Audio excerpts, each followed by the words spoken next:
Pakistan's strike shook the world. Trump stepped in to stop a war, ladies and gentlemen. There are moments in history, moments so powerful, so explosive that the world stops spinning for a second.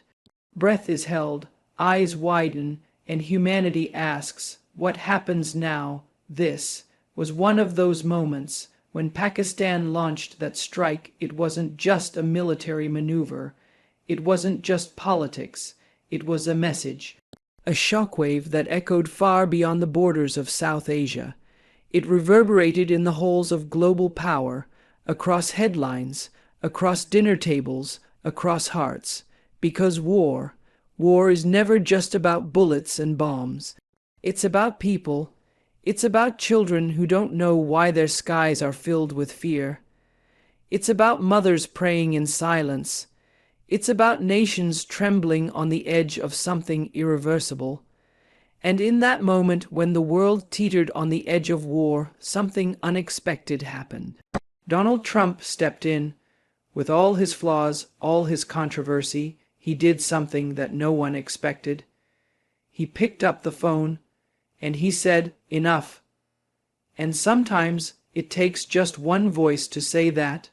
One man in a room of chaos, to choose diplomacy over devastation, to choose peace not because it's easy, but because war is so damn costly. Now I'm not here to glorify conflict. I'm not here to take sides. I'm here to speak truth, because when nations rise in rage, it is always the innocent who fall first. So let us remember that strike not just as a flashpoint of power, but as a wake-up call to the world. That every time we walk the path of destruction, we must ask, what are we leaving behind for those who follow? We were inches from a war that could have changed everything. But in that tension, we saw the power of pressure and the even greater power of restraint. Let this be more than a headline. Let this be a lesson. Let it be a warning. Let it be a prayer for every leader who holds the future in their hands. You don't need to shake the world with war when you have the power to shape it with peace.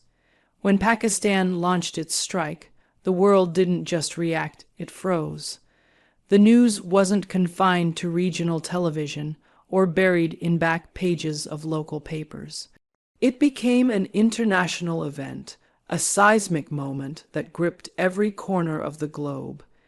In an age where information travels faster than thought, within minutes, screens lit up in New York, London, Beijing, and beyond, each one carrying the same chilling headline: Pakistan has struck. But this wasn't just another military maneuver. This was something else. This was symbolic. This was strategic. This was a global shockwave that rattled not just borders but beliefs. And that's what made it so significant. It wasn't just a missile, a payload, or a headline. It was a message. One that said we will not be ignored. One that spoke of sovereignty, retaliation, pride, and defiance. The kind of message that transcends language and hits harder than any weapon ever could. In that moment, global citizens were united, not by politics, not by culture, but by uncertainty. The uncertainty of what would come next. Would this be the match that lit the powder keg of a larger war? Would history remember this as the day diplomacy died? In major cities, stock markets twitched. Economists predicted shockwaves in trade. Diplomats gathered in hushed emergency meetings. Intelligence agencies were on red alert. Media outlets scrambled for facts, but more often than not, traded in fear. Social media exploded with theories, hashtags, and raw emotion. The collective pulse of the world quickened, and that's the terrifying power of a single act of aggression in today's world. It doesn't stay contained. It doesn't recognize boundaries. It spreads. It infects minds and narratives. It fuels division and speculation. Yet amid this storm, people weren't just watching. They were feeling. The global public wasn't numb to it. Why? Because war in this era is no longer a distant idea. It's personal. We've all seen too much. We've seen buildings fall, cities crumble, and lives vanish in real time. We've seen children crying in the rubble, families torn apart by invisible lines drawn on a map. So when Pakistan's strike hit the headlines, it didn't feel foreign. It felt close, like a tremor you could feel through your feet, even if the epicenter was miles away. The world felt it, not just in fear, but in memory. The geopolitical tension between Pakistan and its regional adversaries is no secret. Decades of unresolved issues, flare-ups, and near misses have conditioned the world to expect volatility, but still, this strike. It wasn't expected, and that's what made it more powerful. Because when something that powerful catches the world off guard, the response isn't measured, it's magnified. Every government, every military analyst, every civilian watching from their couch, everyone knew this was big. Bigger than borders, bigger than pride. In living rooms around the world, conversations changed. People asked each other, is this how wars start? Should we be worried? What's going to happen now? Those questions weren't just asked in Pakistan or in its neighboring countries. They were asked in Berlin, in Sydney, in Toronto. Because that's the nature of global conflict today. It's instantly shared, instantly felt, and instantly feared. And so the world held its breath, waiting, watching, hoping it would end at words and not warheads, hoping that in the face of provocation there would be restraint, because while the strike was Pakistan's move, the world knew the response would determine everything. Would there be escalation, retaliation, or would someone, somehow step forward to change the course of what looked like an inevitable spiral?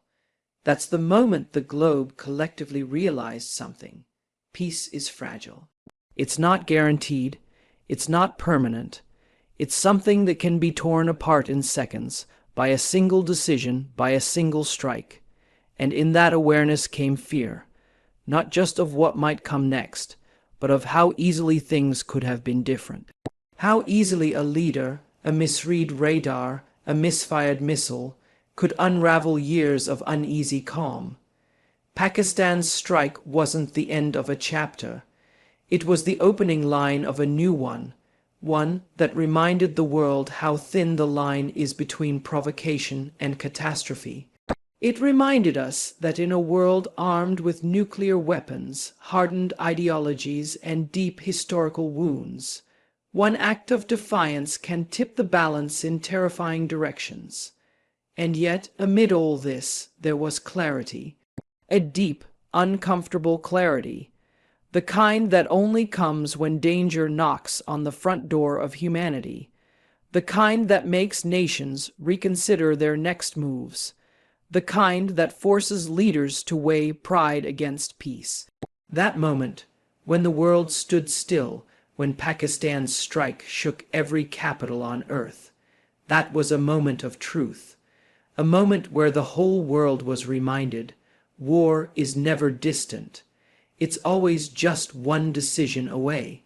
And so that moment must not be forgotten, not because of the fear it caused, but because of the light it shed on how interconnected we are, on how vulnerable peace can be, and on how one nation's decision can truly shake the world. That is what made this moment unforgettable. That is what turned a strike into a global message, one that we must never ignore. War is never just about tanks, missiles, or the number of troops on either side. Behind every explosive headline lies a deeper, more devastating truth. Real people pay the price. When nations clash, when leaders make decisions in strategy rooms thousands of miles away from the battlefield, it is not the powerful who suffer first. It's the ordinary families. It's the children who don't know why their schools are suddenly closed. It's the mothers who stay up all night waiting for news. It's the fathers who fear they may never come home again.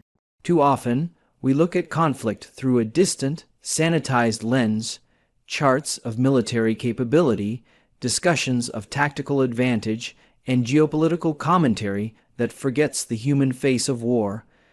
But when Pakistan's strike rattled the world, it wasn't just military analysts who took notice. It was people, millions of them, who instinctively understood what was at stake. Because you don't need to live in a conflict zone to understand the pain of loss, the fear of uncertainty, or the value of peace. These are universal emotions, shared across cultures, understood in every language. Imagine, for a moment, a child in Lahore or New Delhi hearing the sounds of air raid sirens for the first time. Imagine a young couple staring at the sky, wondering if the flash of light above them means something's coming. These aren't scenes from a movie. These are the realities that ripple through communities every time conflict escalates.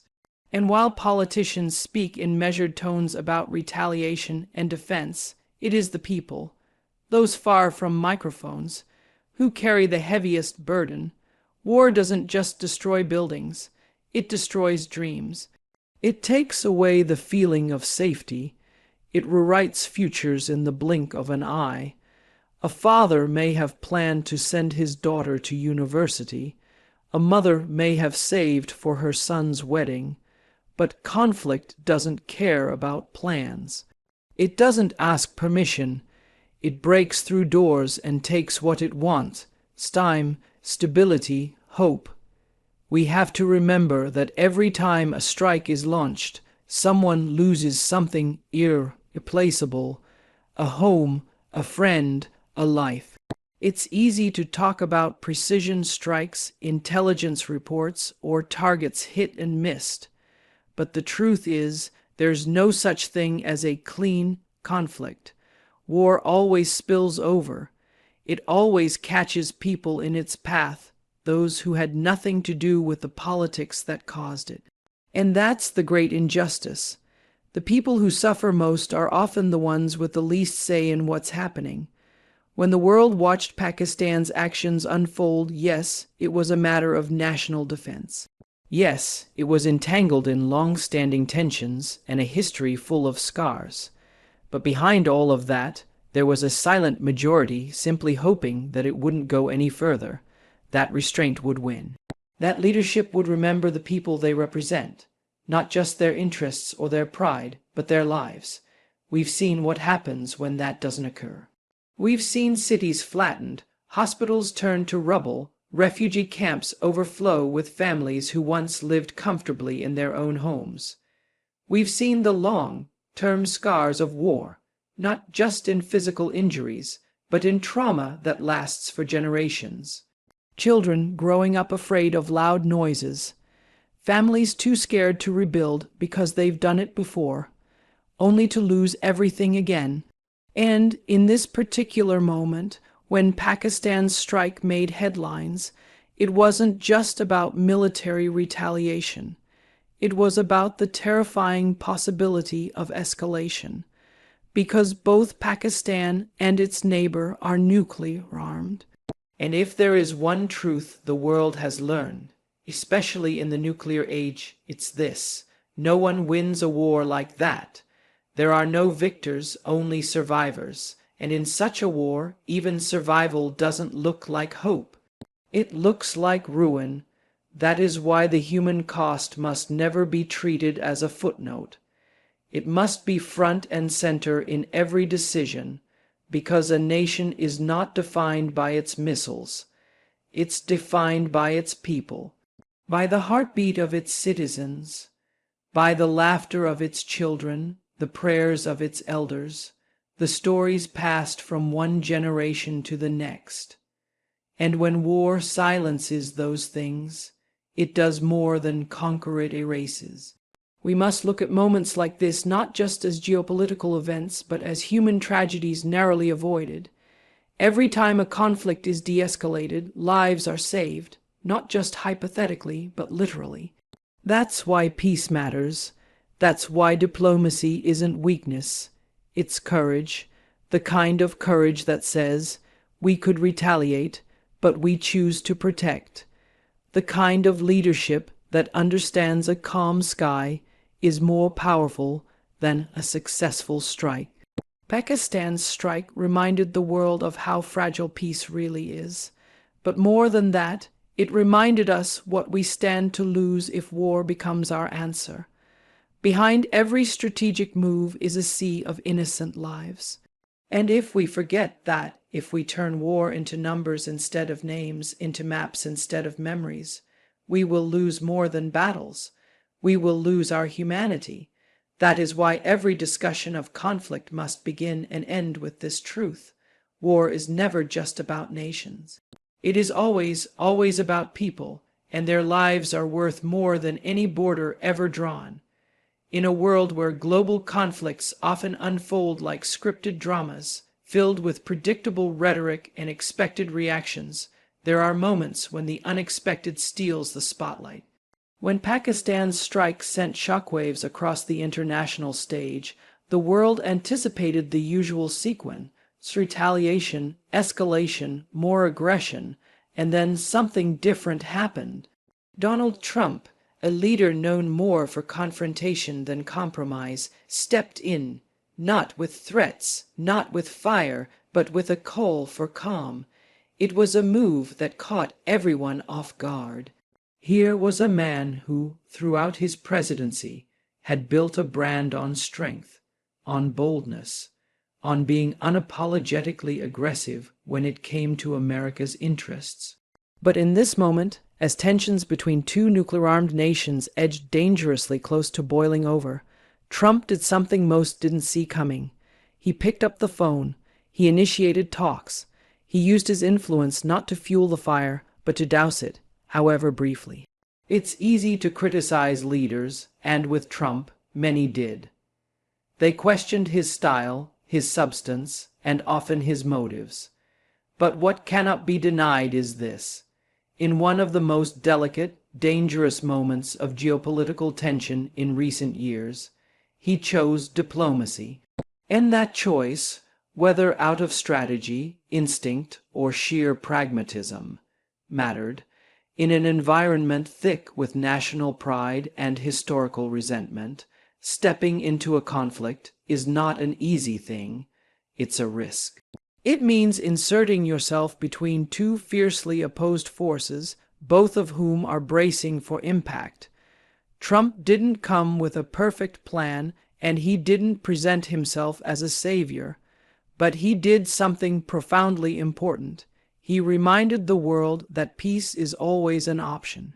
That intervention doesn't always have to look like military involvement or economic sanctions.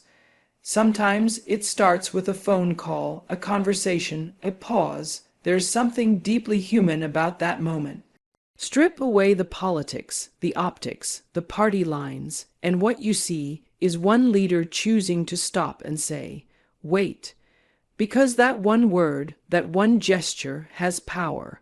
Power to interrupt the momentum of violence. Power to change the narrative.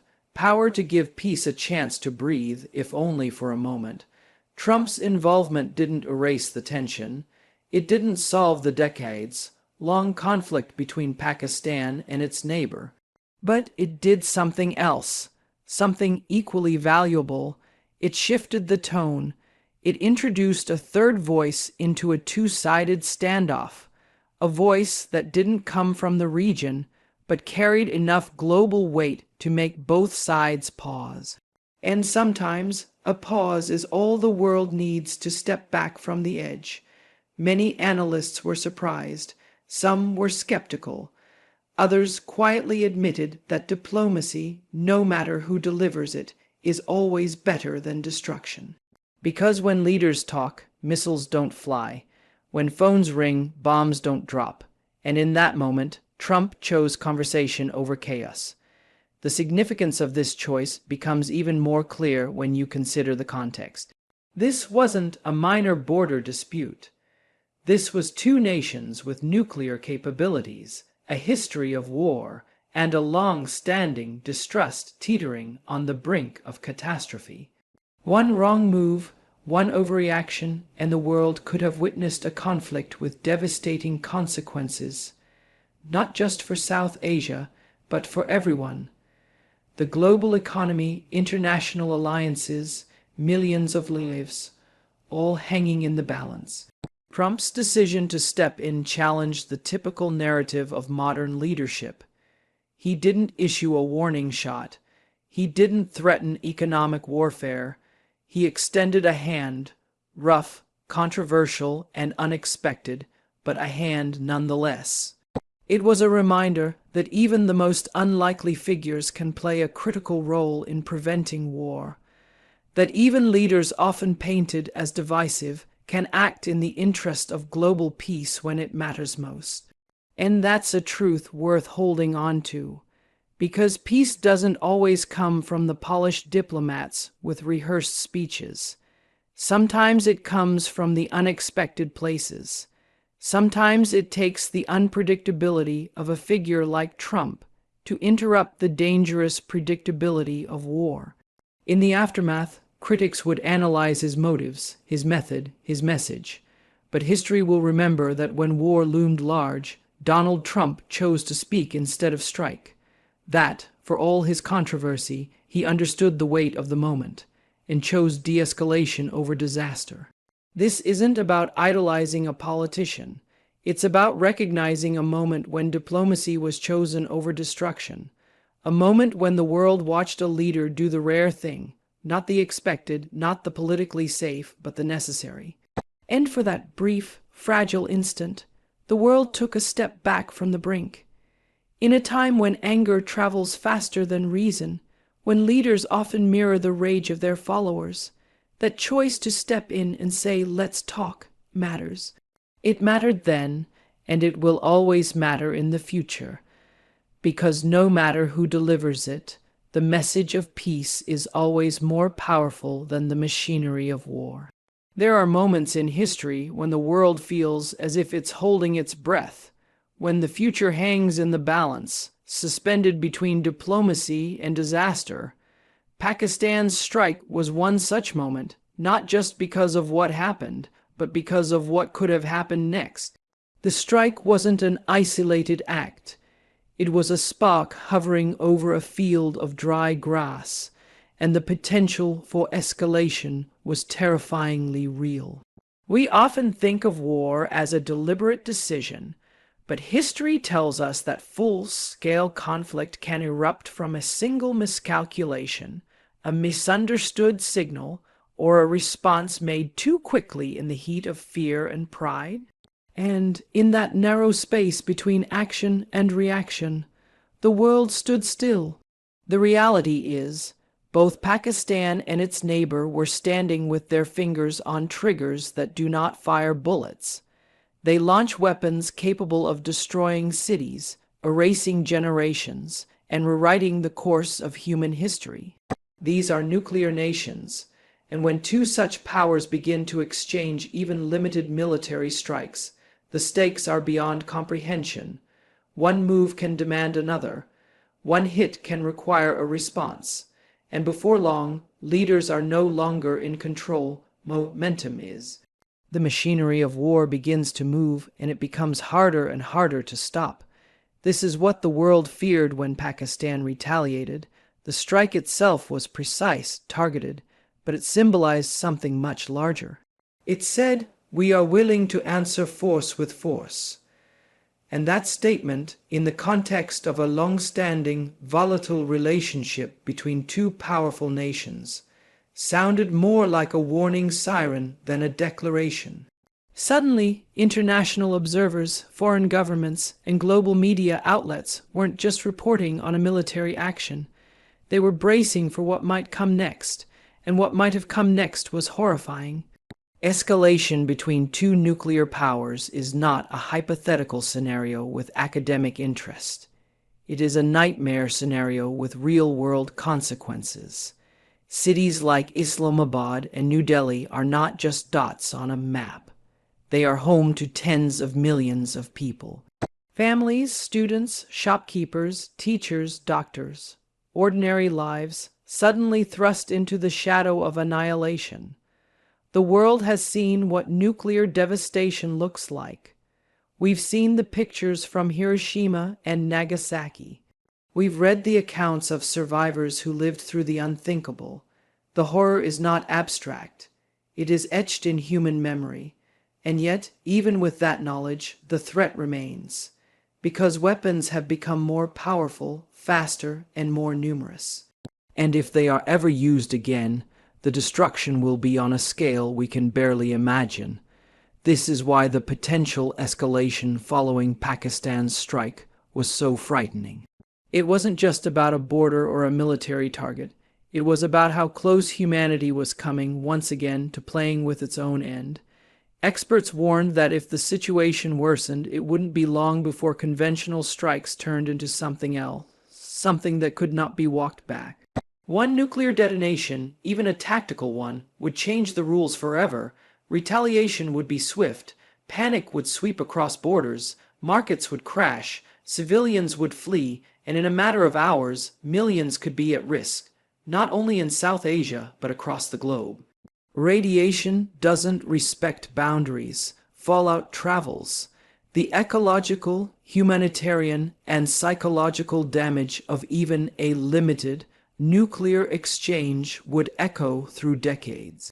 And perhaps even more dangerously, it would shatter the global taboo that has, since 1945, kept nuclear weapons in their silos.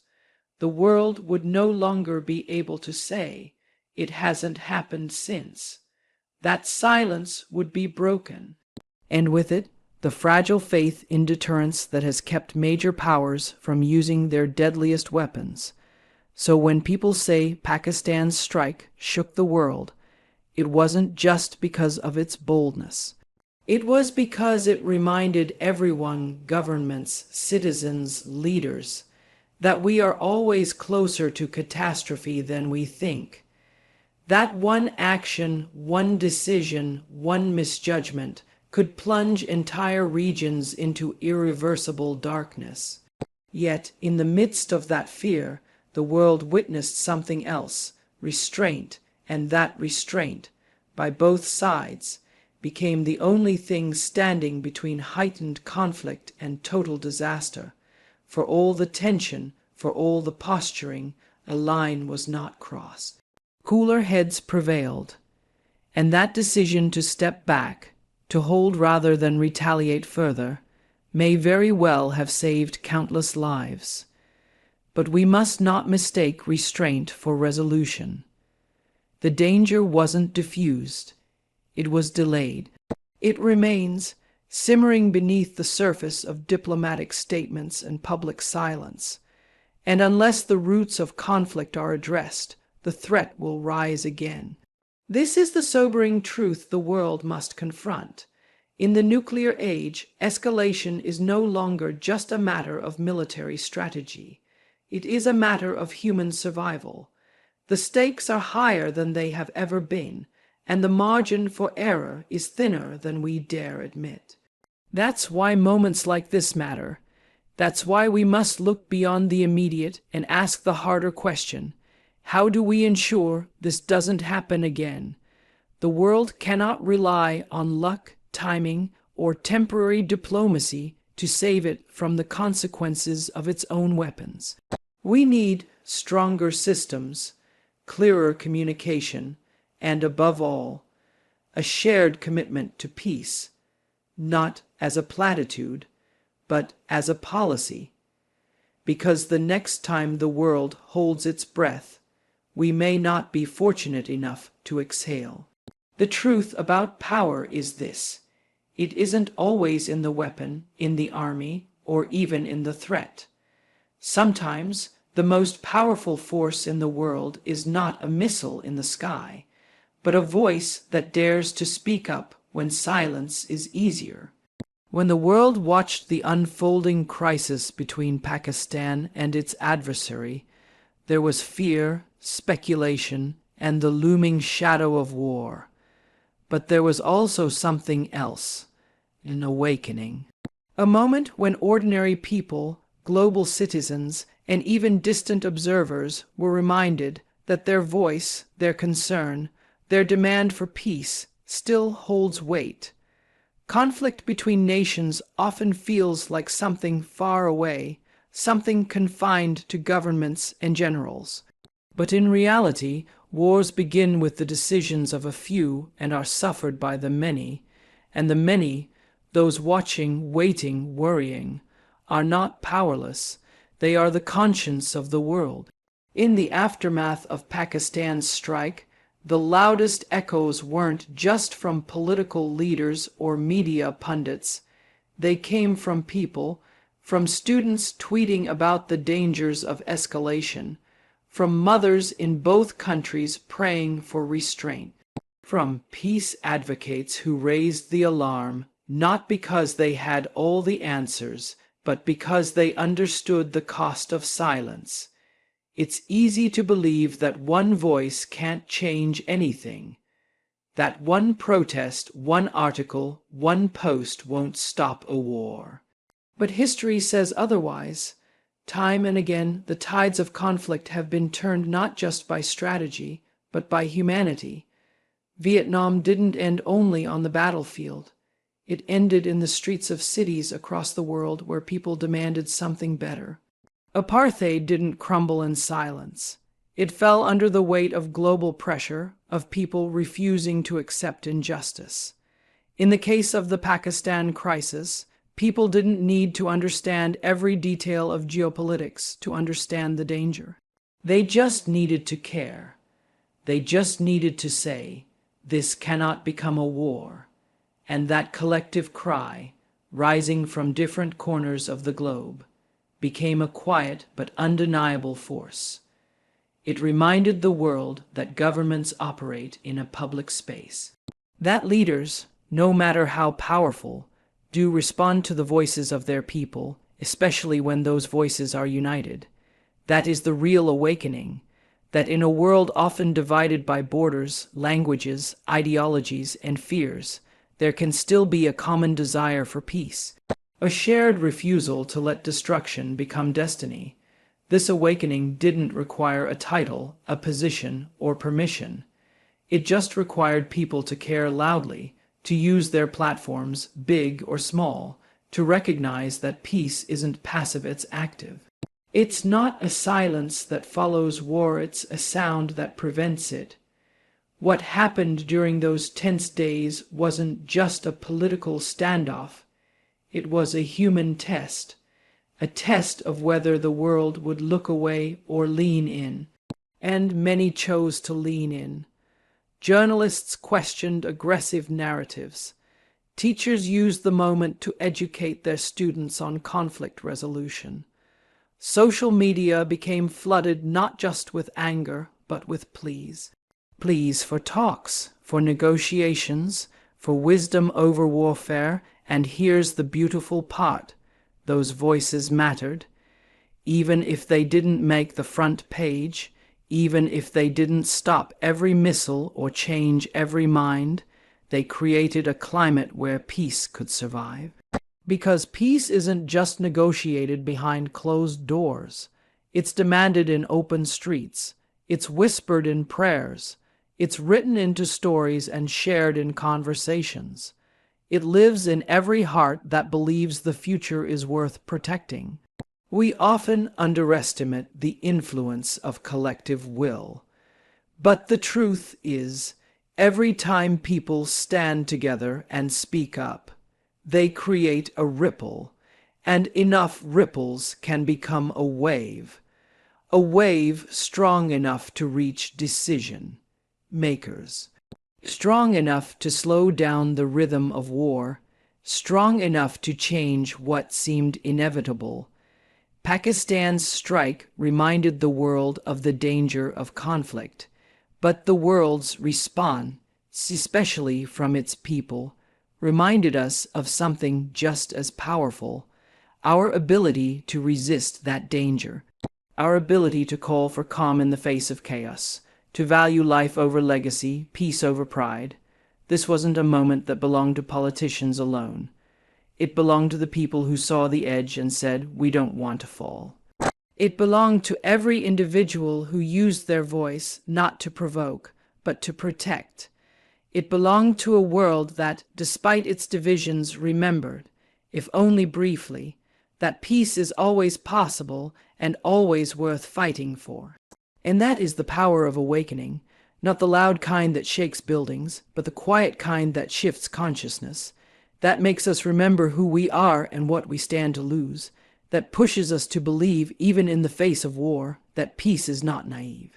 It is necessary, it is urgent, it is ours to choose. Let me ask you something that might shake your soul not just for a moment, but for the rest of your life. Have you ever paused everything around you, silenced the noise of your routine, and asked yourself, why am I not living the life I always dreamed of? Why is it that even after doing every single thing they said would lead to success, you still feel stuck? You went to school, didn't you? You followed the rules. You raised your hand, waited your turn, recited the answers they fed you. You brought home the grades, posed for the graduation photos, shook hands in a ceremony that was supposed to unlock your future. You did all that, and still here you are, waking up to an alarm clock you despise, dragging yourself through days that feel more like obligation than opportunity. You're living in a home you can barely afford, working in a job you don't love, surrounded by voices telling you to be grateful when deep down you know something is off. Let me say something that might sound radical, but is rooted in deep, loving truth, the reason 6% of people will never be rich, and by rich, I don't just mean in money, I mean in freedom, in choice, in peace, in purpose, is because they are caught inside an illusion. A trap, a masterfully constructed lie. A lie that began when you were barely able to speak. A lie wrapped in textbooks and standardized tests. A lie that felt safe because everyone else believed it too. It's not because you lack intelligence. It's not because you don't work hard. It's not because you're lazy or unlucky. No, beloved, it's because you were trained, not taught, trained to obey a system that was never meant to free you. It was meant to use you. That system is called the education trap, and it is one of the most well-hidden, deeply embedded illusions of modern society. Take a deep breath with me right now. This is not a conversation about shame. This is a conversation about awakening. Let's walk through history for a moment, not from a textbook, but from the lens of truth. The education system that most of us were raised in was created during the Industrial Revolution. That era needed workers, not visionaries. It needed compliance, not creativity. So they built a school system that mirrored a factory. Desks in rows, bells that rang, repetition, obedience, memorization. They didn't want you to question. They wanted you to conform. They didn't want you to think. They wanted you to replicate. You were taught how to memorize facts you forgot after the test, not how to make sense of the world. You were taught how to wait your turn, not how to lead. You were taught how to get a job, not how to create one. They didn't teach you about money. They didn't teach you about emotional mastery. They didn't teach you how to build wealth, influence, or impact. Because if you knew how to do all that, you wouldn't need them. And that was the threat. Let's be clear, education isn't the enemy, but incomplete education, that's the silent killer of dreams. It teaches you how to be a cog, but never how to be the architect.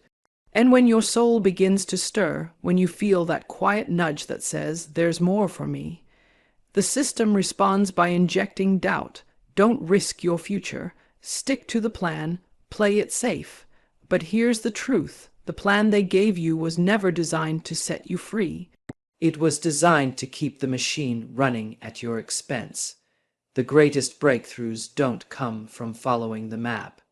They come from making one.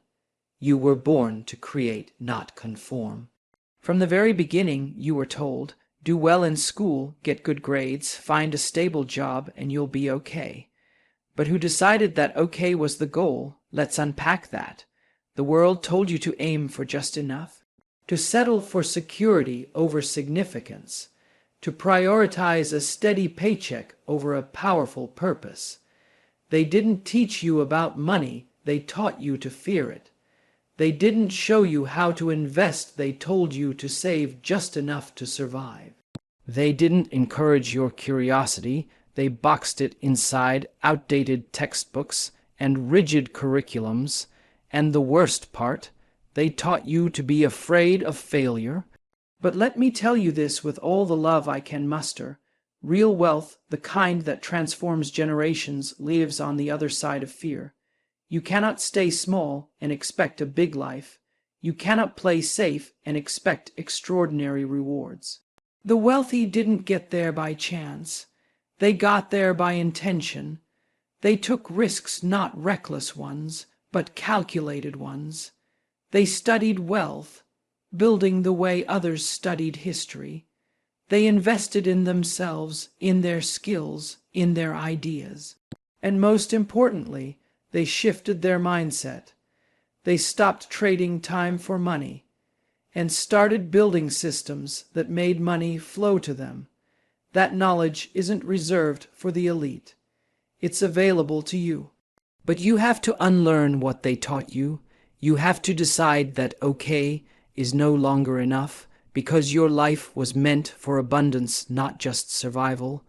Do you remember when you were a child and you would dream without limits? You wanted to be everything: an astronaut, an artist, a superhero, a dancer. You created worlds in your mind. You asked questions that made adults pause. But somewhere along the way, you were told to stop. To stop imagining, to stop daydreaming, to stop asking too many questions. You were told to be realistic. And that's when it happened. Your imagination began to shrink. Your spirit began to dim. Your originality was traded for approval. The system, though full of well-meaning people, was built to mold you into predictability. But the truth is, every wealthy and impactful person you admire was once labeled a dreamer, a rebel, a rule breaker. Creativity isn't just a nice idea. It's a wealth-building force. In today's world, the most valuable assets are ideas, not labor. The most successful people are those who can imagine solutions, innovate systems, disrupt the norm. And yet, our education taught us to color inside the lines.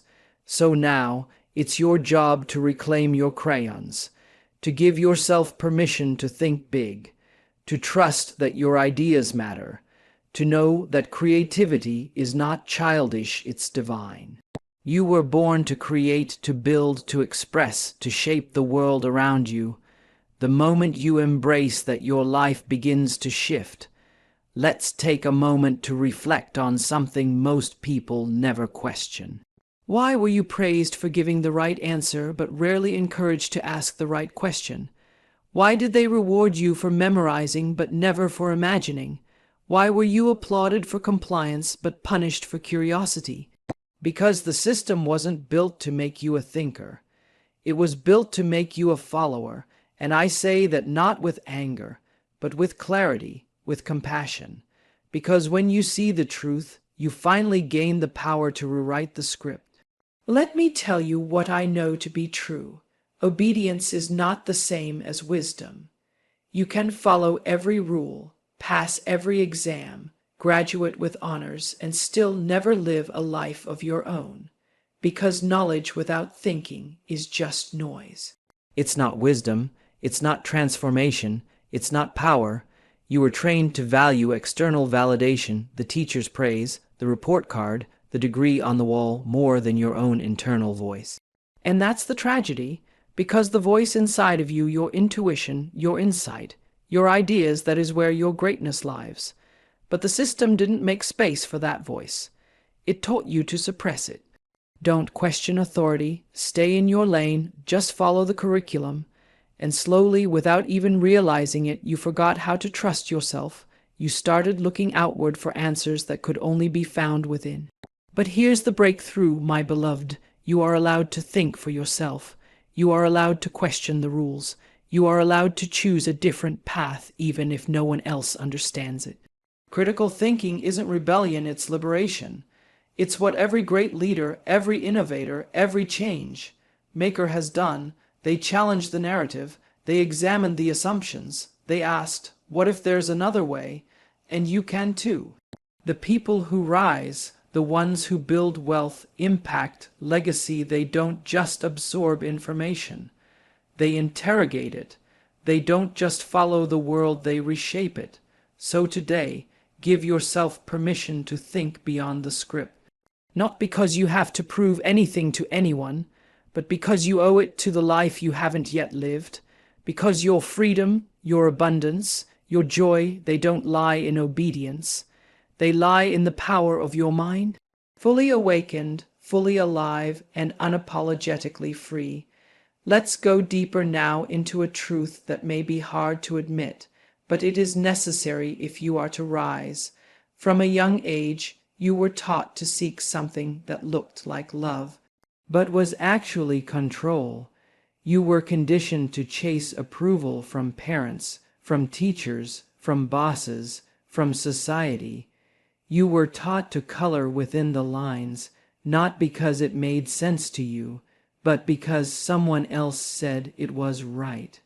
You were taught to sit quietly, raise your hand, follow instructions, not to question what those instructions were building toward. You were graded on how well you repeated what you were told, not on how well you understood the world or yourself. And so you learned to silence your own voice in favor of theirs. You learned to doubt your intuition. You learned to trade truth for applause. But let me remind you, gently and boldly, approval is a drug. And the more you rely on it, the more you forget how to breathe without it. Beloved, no amount of external validation can fill the ache of internal disconnection. The system didn't want you to think freely because free thinkers are powerful. It didn't want you to speak your truth because truth is disruptive. It wanted you to blend in because standing out makes you impossible to control. But here's what the system could never erase: that quiet flame inside you. That deep, ancient knowing that says, I was not made to please. I was made to live fully, honestly, unapologetically. Truth is not loud. It doesn't scream, it whispers. And when you stop chasing gold stars and start listening inward, you'll hear it again. So let this be the moment you stop waiting for approval from your past, from your culture, even from your family. Let this be the moment you crown yourself and say, I trust my truth, even when it goes against the grain. Because true freedom begins when you no longer need permission to be yourself. Now hear me when I say this. The moment you stepped out of that classroom, your real education began, but nobody told you that, did they? They made it seem like once you held that degree, once you walked that stage, you were done learning, done growing, done questioning. But life, real life, doesn't hand out diplomas. It hands out tests with no warnings. It teaches through failure, discomfort, loss, and awakening. It doesn't grade you with letters. It grades you with outcomes. And here's what most people miss. The most successful, fulfilled, and wealthy people in this world are lifelong learners. They don't stop when school ends, they start. They devour books no one assigned. They learn skills no professor ever taught. They invest in mentors, in programs, in real life experience. They study the language of leadership. They learn how money works. They examine their beliefs, heal their wounds, and to live in survival mode. You were never meant to just get by. You were born to thrive, to expand, to create, to lead. And if no one ever told you this before, let me be the first. You have permission to rise. You have permission to want more. You have permission to rewrite the story, but don't wait for the world to give you a green light. Sometimes you have to break through the red light with tears in your eyes and fire in your belly and say, I am not here to fit in. I am here to break free. Let them call you crazy. Let them doubt your path. Let them misunderstand your silence. But don't you dare shrink. Don't you dare settle. Don't you dare surrender your light, because the world doesn't need more perfectly trained robots. The world needs awake souls, bold spirits, trailblazers, and if you're listening to this, I believe with every cell in my being that's who you are. So rise, rise above the noise, rise beyond the rules, rise into the life you were always meant to live. Not tomorrow, not someday, today. There comes a time in every soul's journey when the noise of the world grows loud, and the heart whispers a deeper truth. In the silence between chaos, in the emptiness after success, there are people across the West searching, not for wealth, not for fame, but for meaning, and it is there in that sacred space of searching that they are finding something they never expected. Islam not through force, not through pressure, but through peace, through curiosity, through truth. So today, I ask you not to judge, not to fear, but to listen, because when a faith grows, not in the shadows but in the light of the West, we owe it to ourselves to ask, why is Islam the fastest growing religion in the West? You see, I've always believed that we are all walking each other home, and along that walk, we stumble, we rise, we question, we seek. In my journey of listening to thousands of voices from New York to Nairobi, from Los Angeles to London, I've seen a pattern. A hunger. People are hungry for something real. They are exhausted from consumerism. They are tired of shallow definitions of happiness. They are over the temporary and craving the eternal, and in that search, they find themselves hearing a call that is not loud, but deep. A call that asks them not to escape the world, but to surrender to something higher, to walk with purpose, to live with discipline. To honor the sacred, that call, is Islam, and it's not just immigrants or heritage Muslims.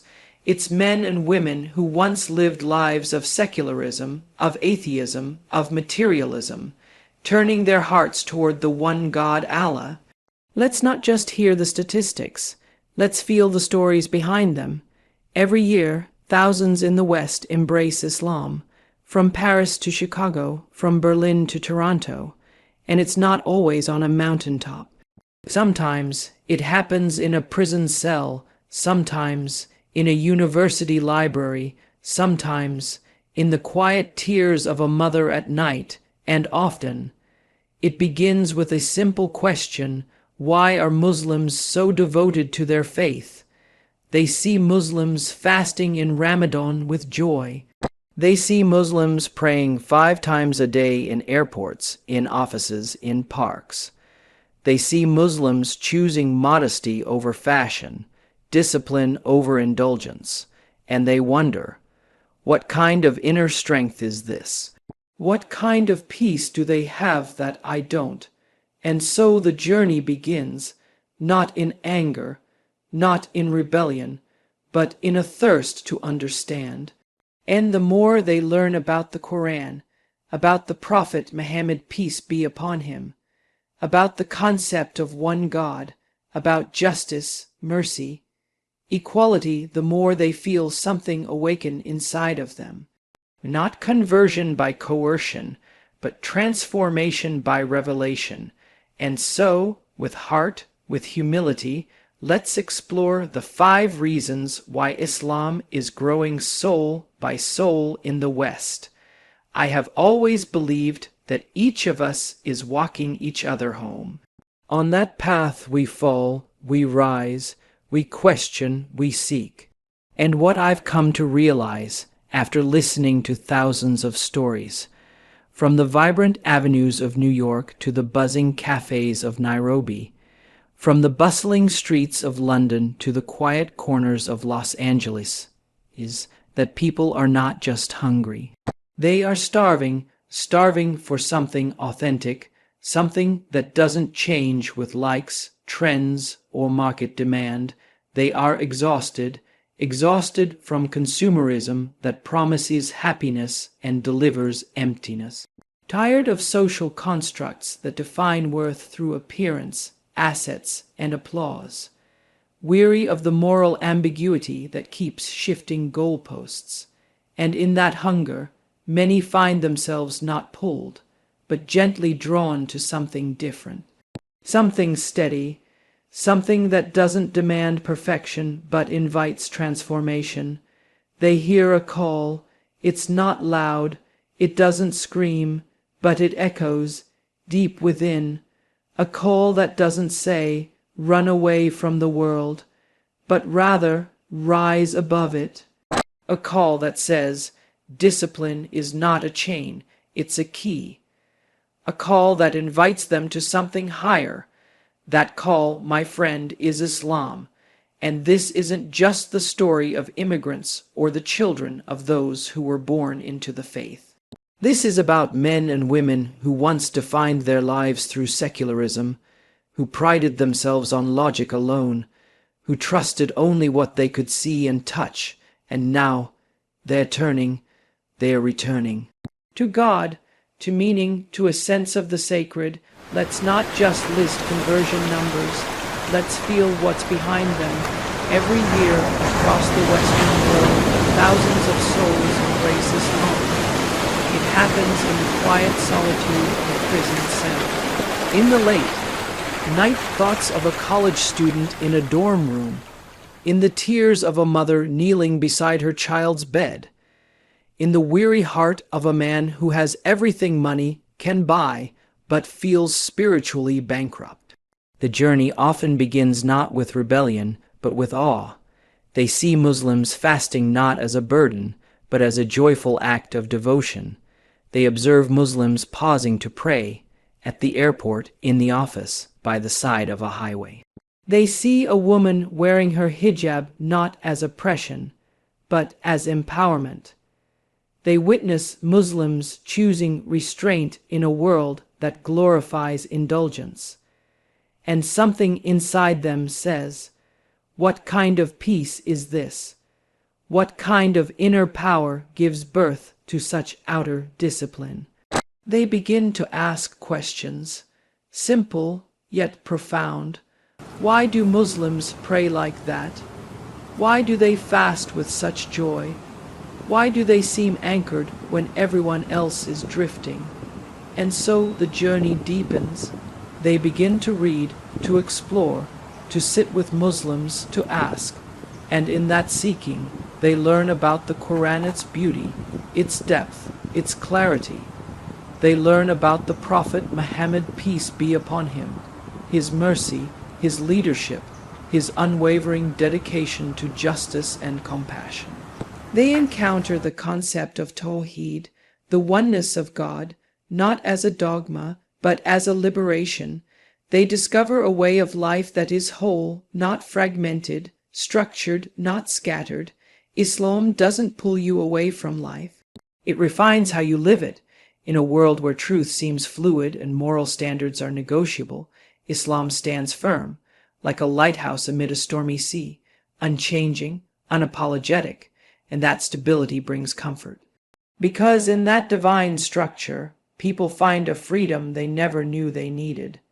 The West often preaches, follow your feelings.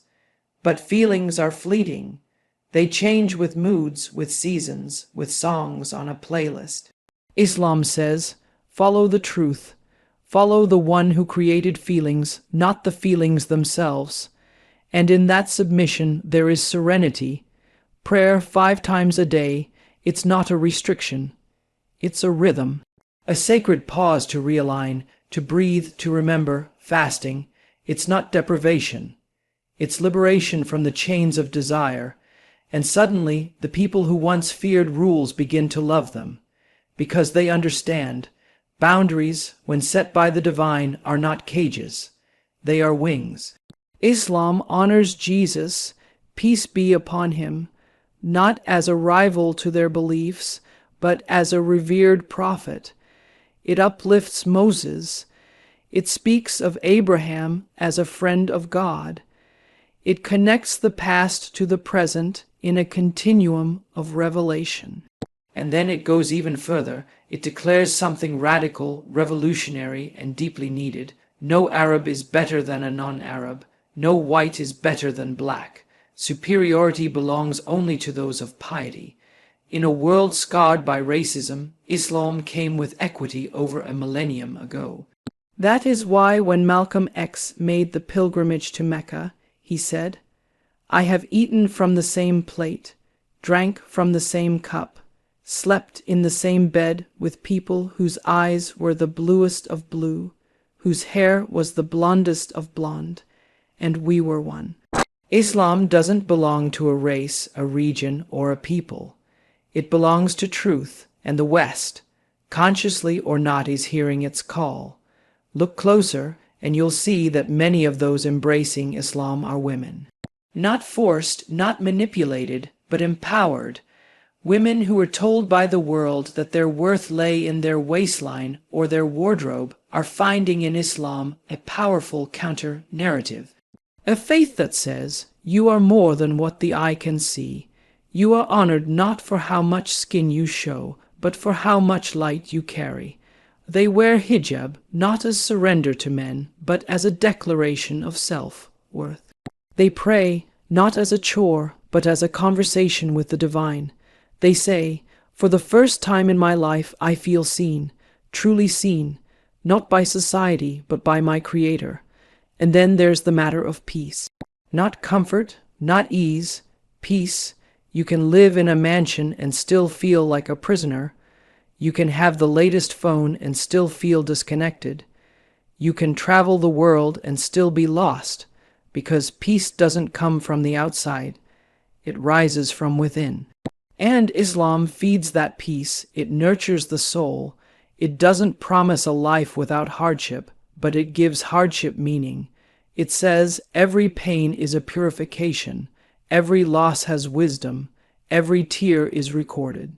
So why are people in the West turning to Islam? Because their souls are stirring. Because their hearts are whispering. Because they are remembering that they were never meant to worship money or fame or even themselves.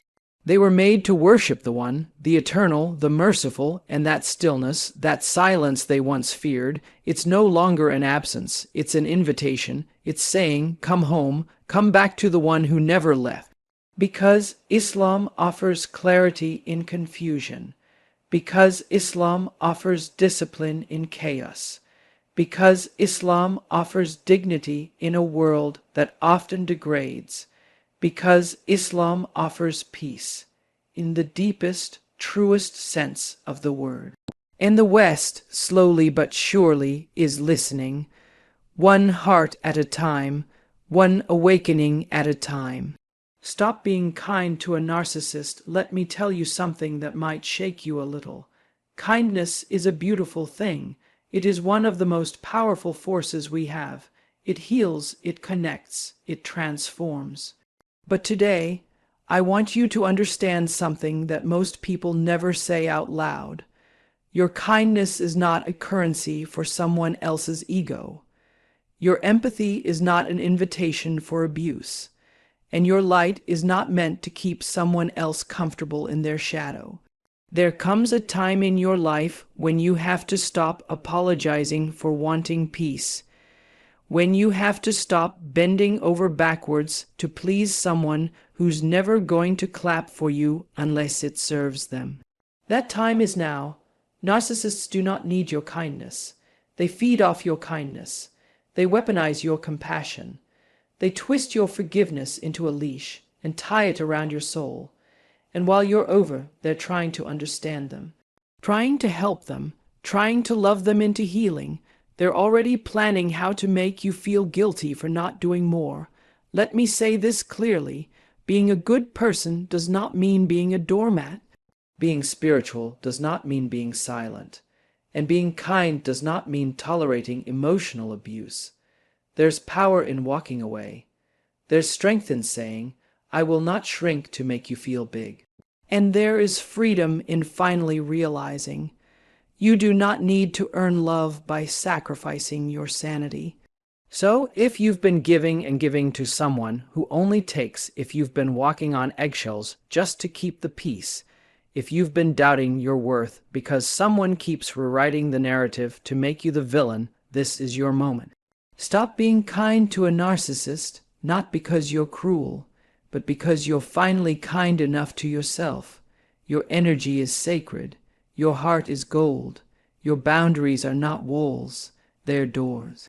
And you get to decide who walks through them. So stand up, speak truth, reclaim your peace, and let them figure out their own healing without using your soul as a mirror. Kindness is a beautiful and powerful quality. It's one of the most profound ways we connect with others, through compassion, empathy, and love. It's the part of us that wants to uplift, help, and heal. But when kindness is misdirected or exploited, especially by someone with narcissistic tendencies, it becomes a weapon used against us. One of the hardest truths to face is this: not everyone deserves your kindness. That's not because your kindness isn't valuable. It's because they don't value it. A narcissist doesn't see your kindness the way a healthy person would. Where a balanced person sees a soft heart and an open hand, a narcissist sees an opportunity. They see a source of validation, someone to control, someone to lean on endlessly without ever giving back. They don't cherish your empathy. They consume it, and the more you give, the more they expect. Your kindness to them is currency, and they believe they're entitled to spend it however they like, without ever paying you back in return. You may start out thinking that your love, your patience, your understanding will reach them, will change them, that if you just keep being kind, if you're patient enough, gentle enough, forgiving enough, eventually they'll see how much you care and start to care too. But narcissists don't see you. They don't truly recognize your heart, your sacrifice, your emotional labor. They see someone who gives without stopping, someone they can manipulate with guilt, with silence, with charm, or even with fear. They will test your boundaries not because they misunderstand them, but because they want to know how far they can push before you break. It starts subtly. You do a favor. They don't say thank you. You shrug it off. They're busy. Then you notice they never say thank you. They start expecting things from you. Your time, your attention, your loyalty.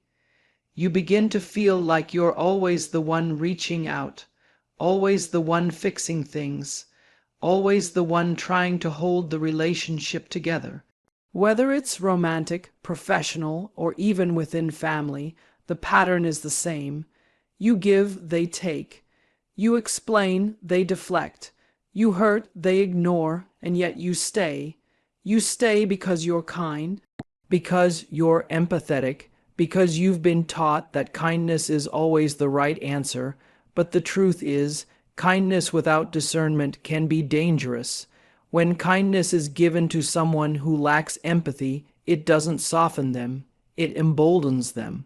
They don't learn to love you back. They learn how to manipulate you better.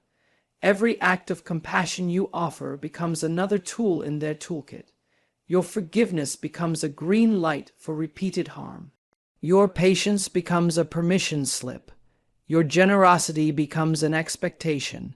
You may begin to doubt yourself, wonder if you're being selfish for finally wanting something in return, if you're the problem for feeling exhausted, if you're the toxic one for setting a boundary. That's part of the narcissist's design. They don't want you to think clearly. They want you to question your worth, because if you question your worth, you'll stay quiet. You'll keep giving, you'll keep being kind even when it costs you everything. But let me say this to you clearly: your kindness is not infinite. Your energy, your time, your emotional availability, these are not limitless resources. And you are not a bad person for deciding to protect them. You are not heartless for saying no. You are not selfish for choosing peace over chaos. You are not cruel for realizing that some people do not deserve your softness. There's a misconception that cutting off a narcissist or standing up to them is unkind, but the truth is, enabling someone's toxic behavior through your silence or compliance is not kindness. It's self-betrayal. Real kindness begins with you. It begins with how you treat yourself, with how you protect your own heart, with how you speak to yourself when no one else is listening. If your kindness always requires you to abandon yourself, then it's no longer kindness, it's martyrdom. And you were not born to be someone's emotional martyr. You can still be a kind person and say, enough. You can still be loving and say, I deserve better. You can still be compassionate and choose distance. You can still believe in forgiveness without offering repeated chances to someone who's never shown growth. True kindness is never about allowing harm. It's about offering grace where it's deserved, and wisdom where it's not. Let your kindness flow where it is appreciated, not where it is exploited. Use your empathy as a guide, not as a trap. And remember, the people who truly deserve your kindness won't make you question your sanity to keep it. They will see you. They will value you. They will pour into you the same way you pour into them. Stop offering your golden heart to people who only know how to turn it into leverage. Your kindness is not a currency for narcissists. It's a gift, and you get to choose who receives it. Being kind does not mean tolerating abuse.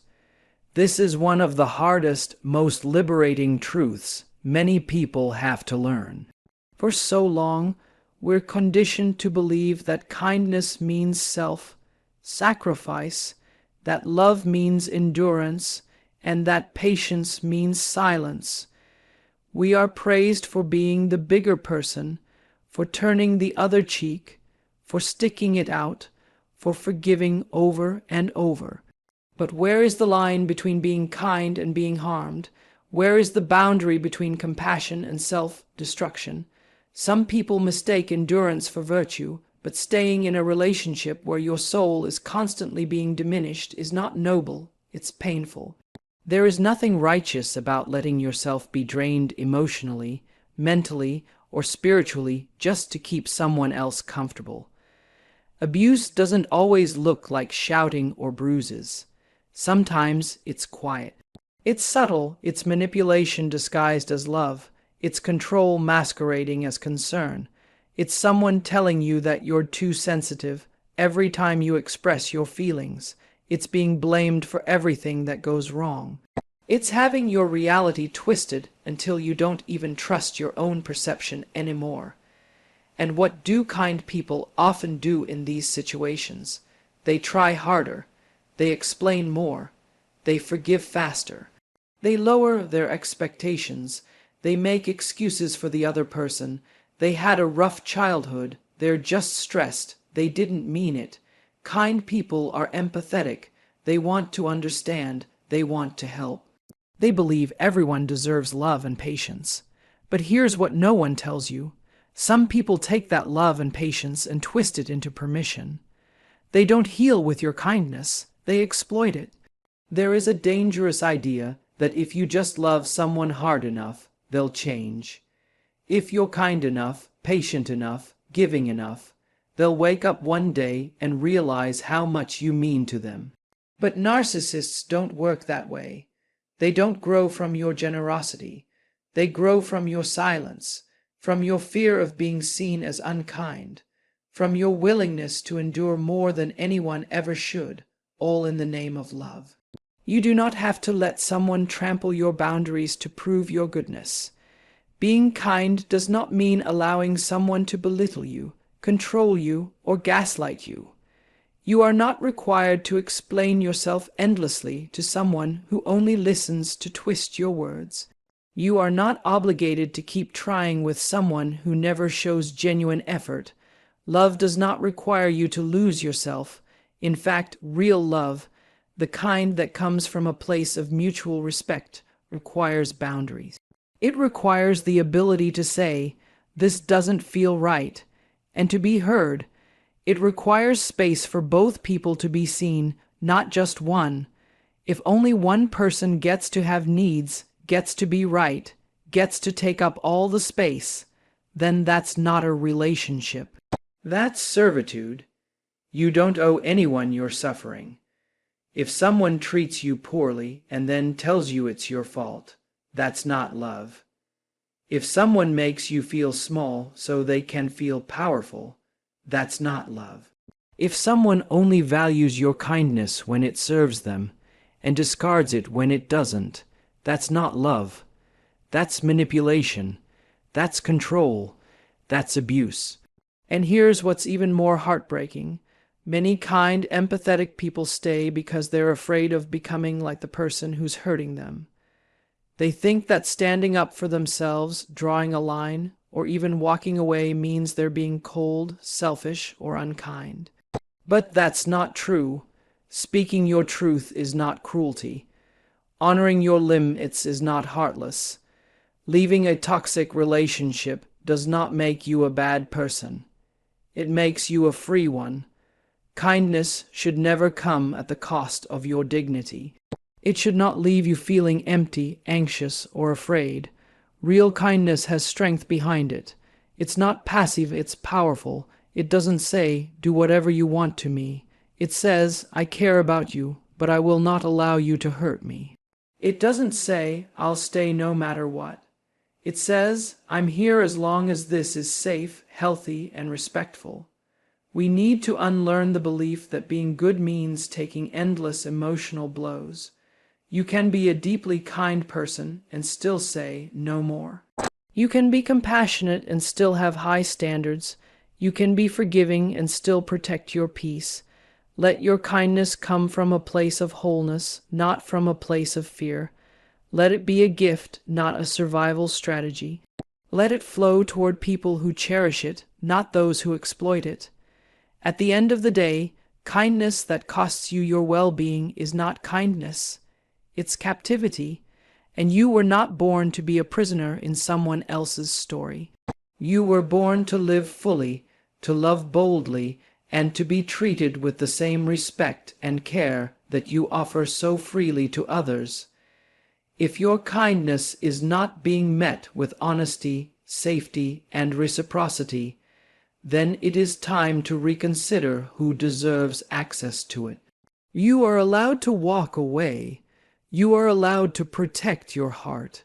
You are allowed to be kind, and unafraid to demand kindness in return.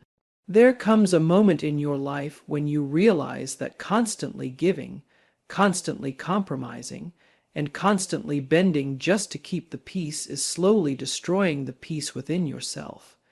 You start to feel a shift, not loud at first, but quiet, steady.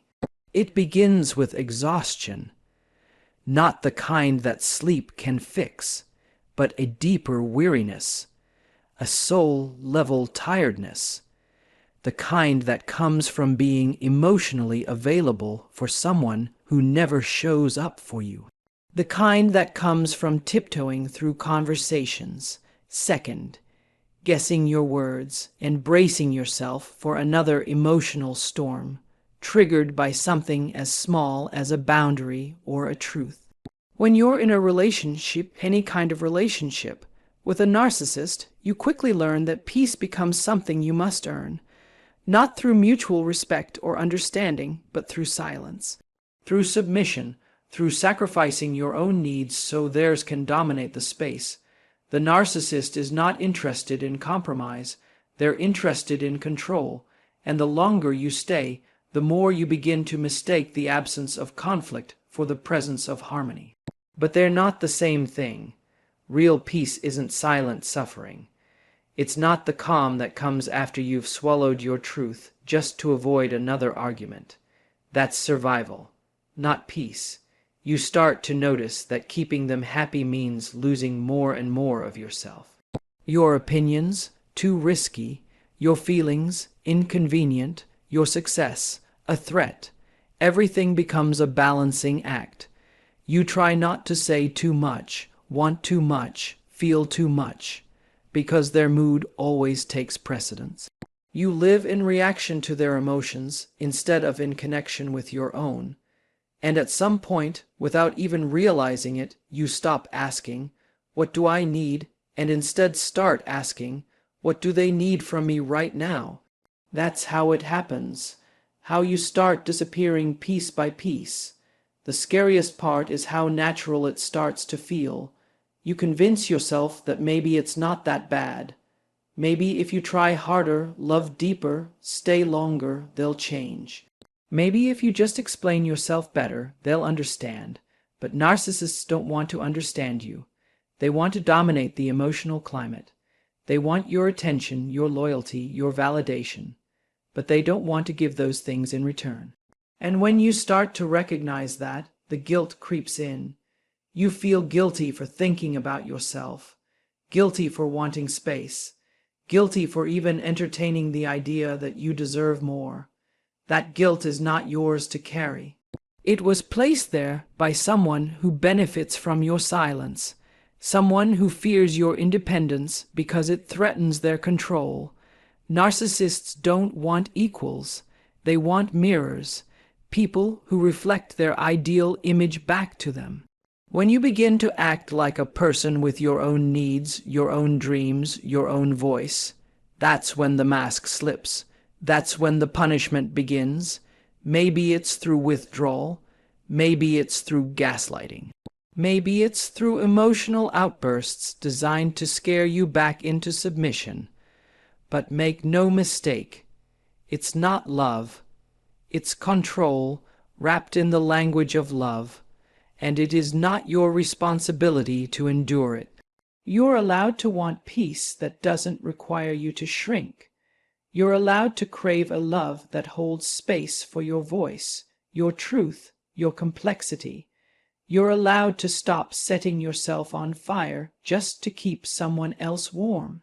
That's not selfish, that's self-respect, and if someone can't handle the full expression of who you are without twisting it into a threat, then that relationship was never about love, it was about power. Letting go of that dynamic is hard. It means facing the reality that someone you care about is not capable of caring for you in a healthy way. It means mourning the version of the relationship you hoped it could be. It means grieving the time you spent trying to fix something that was never truly whole. But in that grief, there is also clarity. A beautiful, painful clarity that tells you, I can no longer stay where I am not seen. I can no longer give where I am not received. I can no longer betray myself in the name of being good. You don't need permission to choose peace. You don't need approval to honor your needs.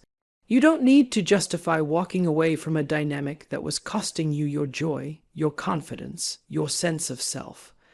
The right people in your life will never require you to lose yourself in order to keep them. They will not make love feel like a negotiation or kindness feel like a trap. There is life after emotional captivity. There is joy beyond the chaos. There is love that doesn't feel like a battlefield. And when you begin to protect your peace, really protect it, not just from others, but from your own habit of self-abandonment, that's when your healing truly begins. That's when you remember who you were before you started shrinking. That's when you stop walking on eggshells and start walking in your truth. Peace is not a luxury, it's your birthright, and you never need to apologize for protecting it. One of the most painful but liberating lessons is understanding that not everyone who says they love you actually knows how to love you. Not everyone who wants you deserves you. When you're kind-hearted, when you're someone who sees the best in others, you naturally assume people will reciprocate with the same energy, with care, with respect, with honesty.